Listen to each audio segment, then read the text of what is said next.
Katulad niya, si Rosmar. Abay, nagiging garapatan ni Diwata eh. Di ba? Ikaw, ang laki-laki mo. Ang nangyayari sa'yo, nagiging alalay ka ng dugyot. Di ba? Naku boy, matindi na yung inggit mo. Hindi na kayang gamutin yan. Ang sabi niya, garapata si Rosmar? Eh ikaw, ano ka? Galis?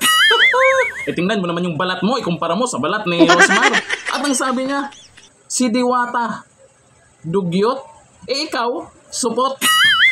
Puro ka ng katapangan sa social media. Humarap ka sa mga hinahamon mo. Inggit na naman eh. Ang saya-saya dyan kanina, o kahapon ba yon, sa parisan ni Diwata, at lalong dumami yung pila dahil sa ginawa ni Rosmar. Agay, inggit na naman ang gwapo talaga yan, Norman Mangusin yan. Aba, hindi na lang manahimik. Kung may ginagawa ka dyan na pagtulong, alam naman ng karamihan na galing sa OFW yan at nagkukunwari ka lang mayaman. Itong si Rosmar, yung pera nila, pinaghirapan nila sa negosyo. Si Diwata, pera nila, pinaghirapan nila galing sa negosyo. Ikaw, jinggit na jinggit ka. Napapansin nyo, wala nang kahit sinong sikat ang nakipagkulab na dito. At inis na inis po talaga siya kasi si Diwata ang nilalapitan ng mga sikat. Pero pag pinatulan ka ni Rendon, nako si Rendon nakaraan, naghahanap na saan yung basyo ni Diwata.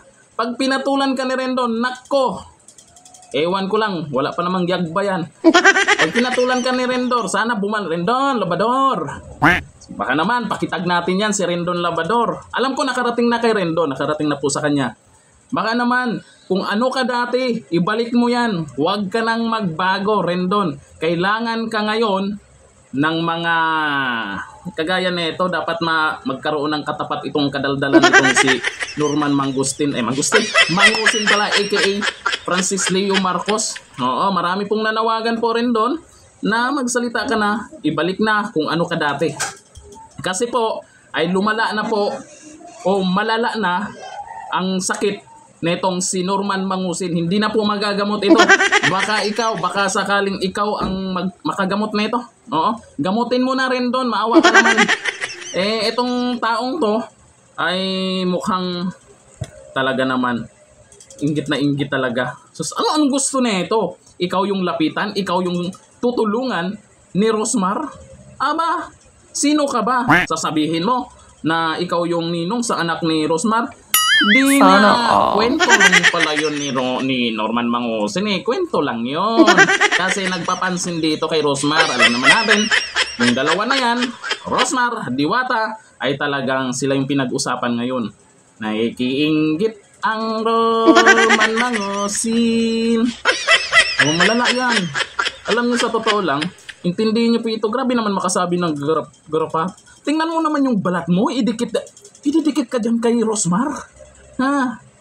Tingnan mo naman, sus talaga. Ang gwapo mo talaga. Ang gwapo. Makadugyot. Mukha mo, tingnan mo naman yan, makadugyot ka kay Diwata. Malinis ba yung mukha mo? Malinis ba? Malinis. Yan yung sinasabi ko, bumili ka ng salamin para makita mo naman yung pagmumukha mo. Baka walang salamin sa bahay nyo. Tumutulong ka sa iba. Wala kang pambiling salamin. Tumutulong ka sa iba. Yung magulang mo, sumipsip na ng kalamansi, balita ko. May nakita kasi akong post eh. Sinipsip daw yung kalamansi. Totoo kaya yun? Sino ba yun? Puro ka pambubudol ginagawa mo. Wala ka pa rin kadala-dala.